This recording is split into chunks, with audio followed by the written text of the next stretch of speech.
नमस्ते दोस्तों, आपका मेरे YouTube चैनल लिलीफाई नॉलेज में फिर से एक बार स्वागत है। मैं शिप्रा आज आपके लिए फिर से 5 छोटी सी जानकारी लेकर आ गई हूँ। तो आइए चलते हैं जानकारियों की ओर।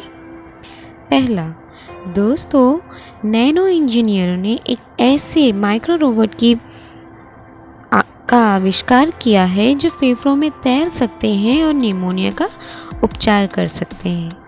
जी हाँ दोस्तों, सुनने में बड़ा अजीब है बट यह सच है। वैज्ञानिकों ने चूहों के फेफड़ों में निमोनिया के रोगाणुओं को साफ करने के लिए सूक्ष्म तैराकी रोबोटों के झुंड को निर्देशित करने में सक्षम किया है, जिससे उम्मीद है कि मनुष्य में घातक जीवाणु निमोनिया का इलाज के लिए एक समान उपचार विकसित किया जा सकता है। माइक्रोबॉट्स शैवाल कोशिकाओं से बने होते हैं और एंटीबायोटिक नैनोकणों की एक परत से ढके होते हैं। शैवाल फेफड़ों के माध्यम से गति प्रदान करते हैं, जो लक्षित और प्रभावी उपचार के लिए महत्वपूर्ण है। प्रयोगों में शैवाल बॉट्स के साथ इलाज किए गए चूहों में संक्रमण सभी साफ हो गए, जबकि जिन चूहों का इलाज नहीं किया गया था वो 3 दिनों के भीतर ही मर गए।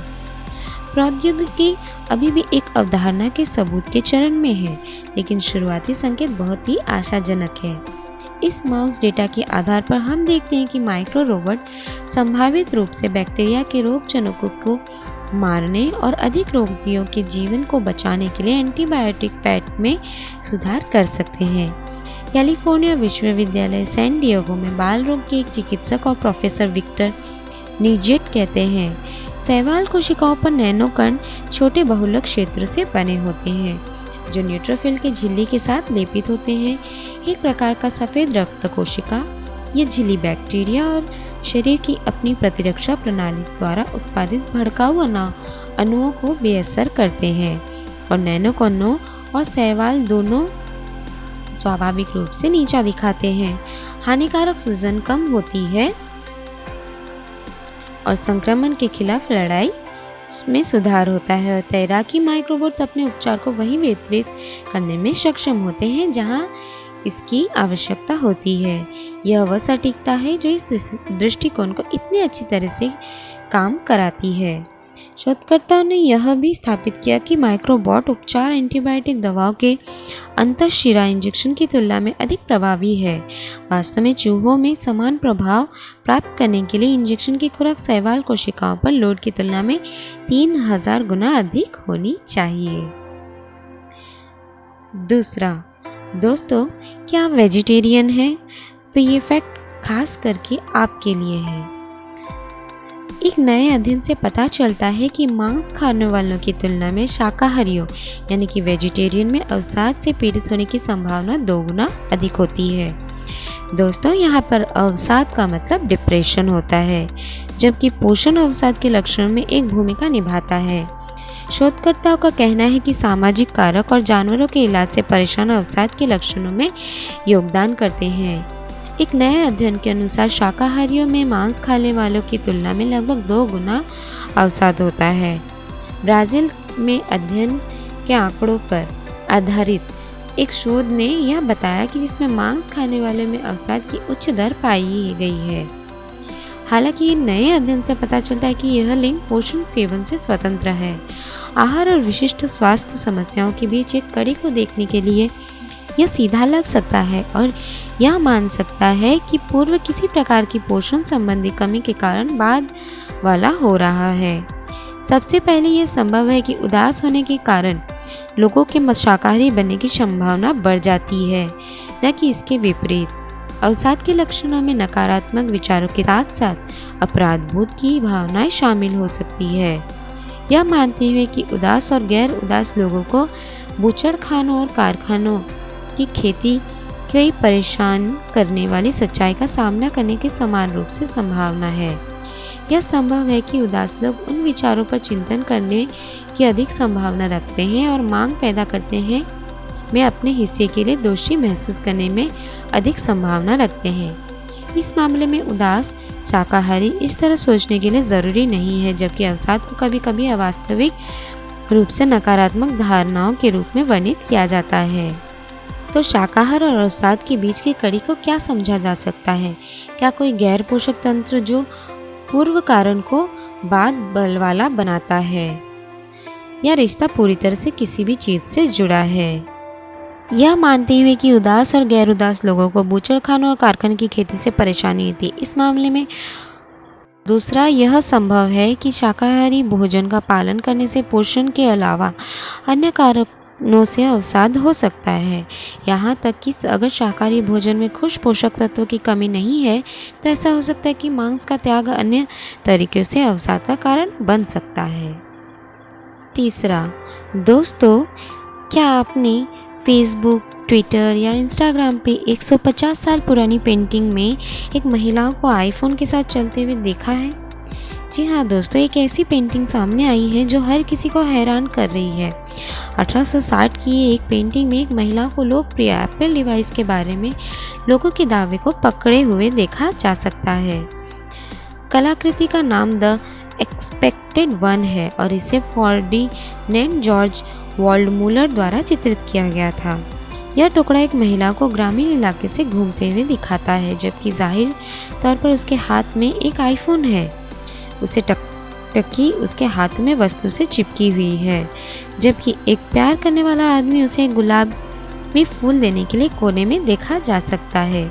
यह पेंटिंग वर्तमान में जर्मनी के म्यूनिक में न्यू पेनाकोथिक में युग के अन्य टुकड़ों के साथ प्रदर्शित है। पीटर रसेल नाम के एक सेवानिवृत्त स्थानीय ग्लासगो सरकारी अधिकारी ने अपने साथी के साथ गैलरी का दौरा करते हुए इस कलाकृति को देखा। उसने महिलाओं को फोन पकड़े देखा और डबल टेक किया।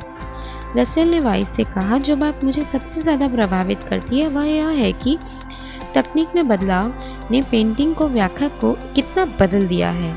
उन्होंने कहा, बड़ा बदलाव यह है कि 1850 से 1860 में हर एक दर्शक उस वस्तु की पहचान कर लेता था जिसमें लड़की एक भजन या प्रार्थना पुस्तक के रूप में लीन होती है। आज कोई भी दृश्य की समानता को देखने में विफल नहीं हो सकता। किशोरी अपने स्मार्टफोन पर सोशल मीडिया पर छाई रही। कला एजेंसी के सीईओ ने कहा कि सच का खुलासा यह है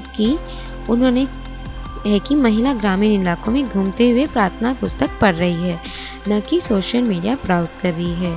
ट्विटर पर लोग ने इसे आश्वस्त नहीं थे और यह एक प्रार्थना पुस्तक थी, यह दावा करते हुए कि उस समय के दौरान प्रसिद्ध फोन निश्चित रूप से मौजूद था और पेंटिंग में महिला निर्विवाद रूप से एक समय यात्री थी। तो दोस्तों, आपको क्या लगता है यह पेंटिंग देख के? मुझे कमेंट बॉक्स में ज़रूर बताइएगा। चौथा, दोस्तों, जैसे जैसे प्रशांत महासागर सिकुड़ता जाएगा, पृथ्वी अगले 200 से 300 मिलियन वर्षों में एक बार फिर एक सुपर कॉन्टिनेंट की मेजबानी करेगा। जी हाँ दोस्तों, जब से मेसोपोटामिया युग मानव सभ्यता का उद्गम स्थल मनुष्य प्रदेशों को जीतने के लिए युद्ध लड़ रहा है, इन युद्धों ने भूमि को छोटे छोटे भागों में बांटते हुए लगातार विश्व मानचित्र पर सीमाएं निर्मित की है। लेकिन सोचिए, क्या हमारा ग्रह न केवल राजनीतिक सीमाओं के संदर्भ में बल्कि भौतिक विज्ञान के संदर्भ में भी मनुष्य को मानचित्र को फिर से बनाने के लिए मजबूर करने के लिए अपनी पूरी ताकत का उपयोग कर रहा है? लेकिन कुछ मिलियन वर्षों में एक ऐसा समय आएगा जब वर्तमान विश्व मानचित्र अपना अर्थ खोना शुरू कर देगा। यह सब पृथ्वी की अपनी सारी भूमि को एक महाद्वीप में फिर से जोड़ने के प्रयास के लिए है। कर्टिन विश्वविद्यालय के शोधकर्ताओं के नेतृत्व में एक नए अध्ययन ने अनुमान लगाया कि जब से पृथ्वी पर 1 अरब वर्षों से अधिक समय से ठंडी हो रही है, महासागरों के नीचे की समुद्री परत पतली और कमजोर होती जा रही है। नतीजन प्रशांत महासागर डायनासोर के समय से ही अपने अधिकतम आकार से सिकुड़ने लगा है। वर्तमान में मौजूद सबसे पुराने महासागर के रूप में जाने जाने वाला प्रशांत महासागर पंथलासा सुपर महासागर का एक बचा हुआ भाग है, जो 700 मिलियन वर्ष पहले बनना शुरू हुआ था, जब पिछला सुपर कॉन्टिनेंट अलग होना शुरू हुआ था। लेकिन अब इसकी सिकुड़ने की प्रक्रिया अच्छी तरह से चल रही है। यह हर साल कुछ सेंटीमीटर सिकुड़ती है और अगले 155 मिलियन वर्ग किलोमीटर का बड़ा महासागर अगले 200 से 300 मिलियन वर्षों में पूरी तरह से समाप्त हो जाएगा। पिछले 2 अरब वर्षों में पृथ्वी के महाद्वीप पर 600 मिलियन वर्षों में एक सुपर कॉन्टिनेंट बनाने के लिए एक साथ टकराए हैं, जिसे सुपर कॉन्टिनेंट चक्र के रूप में जाना जाता है। इसका मतलब है कि वर्तमान महाद्वीप कुछ 100 मिलियन वर्षों के समय में फिर से एक साथ आने वाले हैं। इस तरह से लागू करने के लिए लागू है। तो दोस्तों, हम उस दिन का वेट कर रहे हैं जब सुपर कॉन्टिनेंट बनना शुरू हो जाएगा, और इस सुपर कॉन्टिनेंट का नाम होगा अमाशिया, जो अमेरिका और एशिया से जुड़ा होगा। 5वां, दोस्तों, साल 2025 तक चांद पर पौधे उगाने की कोशिश में जुटे हुए हैं ऑस्ट्रेलियाई वैज्ञानिक। जी हाँ दोस्तों, कैनबरा में ऑस्ट्रेलियन नेशनल यूनिवर्सिटी के एक एसोसिएट प्रोफेसर कैटलिन बर्ट ने कहा कि शोध जलवायु परिवर्तन से प्रेरित खाद्य सुरक्षा आशंकाओं के लिए भी प्रासंगिक था। ऑस्ट्रेलियाई वैज्ञानिक शुक्रवार को अनावरण किए गए एक नए मिशन में 2025 तक चंद्रमा पर पौधे उगाने की कोशिश कर रहे हैं। उन्होंने कहा कि भविष्य के उपनिवेश के लिए मार्ग प्रशस्त करने में मदद मिल सकती है।